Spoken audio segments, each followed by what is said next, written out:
అబ్బా కార్తీక్, నీ వల్ల అయితే నాకు హార్ట్ అటాకే వచ్చేటట్టు ఉన్నది. ఏంటిది అంత మాట అన్నావు?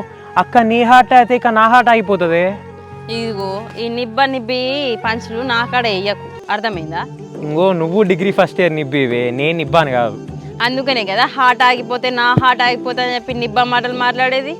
సర్లే, ముందు ఇజ్జే ఫస్ట్. నీకెందుకు హార్ట్ అటాక్ వచ్చినట్టు అనిపిస్తుంది? మా అమ్మకి మొత్తం డౌట్ వస్తుంది నా మీద. నేను ఫోన్ మాట్లాడుతుంటే వెనక తొంగి తొంగి చూస్తుంది. ఏం చెప్పాలనే, నువ్వు ఇట్లా టెన్షన్ పడడం బట్టే సగం మీ ఇంట్లో ఏమైనా డౌట్ వస్తుంది. మరి టెన్షన్ పడకుండా ఏం చేయాలి కార్తీక్? నేను ఇంట్లో ఉన్నంతసేపు మా అమ్మ కళ్ళని నా మీదనే. వాళ్ళని కవర్ చేసి ఏమున్నది చెప్పే, ఏ college friend, school friend, bus mate అని చెప్పి కవర్ చేయాలంతే. అదే చెప్తాను కార్తీక్, ఇంట్లో వాళ్ళకి నాకు ఫోన్ వచ్చి నేను మాట్లాడదాన్ని బయటికి వస్తే చాలు అమ్మ తలుపు వెనుక నుంచి తొంగి తొంగి చూస్తుంది. నువ్వు టెన్షన్ పడక లైట్ తీసుకో, అయిపోయింది కదా అది. చెప్పెట్టుకోదని చెప్పు. ఈరోజు ఎటు రాలేను కార్తీక్, నాకు అసలే మస్తు భయం అవుతుంది. ఈ వీక్ మొత్తం నీతోనే ఉన్నా, కాలేజ్ కూడా పోలే. ఈరోజు కాలేజ్కి పోతాను నేను.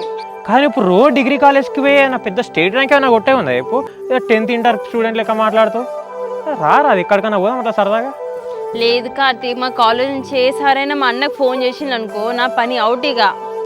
అందుకే మీ సార్కి ముందే మెసేజ్ చేసి, సార్ నాకు ఇట్లా హెల్త్ ప్రాబ్లం అవుతుంది, నేను రావట్లేదని చెప్పేసి చెప్పు. కథం సాల్వ్, ప్రాబ్లం అయిపోతుంది. లేదు కార్తీక్ ప్లీజ్ కదా, ఇన్ని రోజులు నీ మాట నేను విన్నా కదా, ఈ ఒక్కసారి నా మాట విను ప్లీజ్ కదా, నేను కాలేజ్కే వెళ్తా.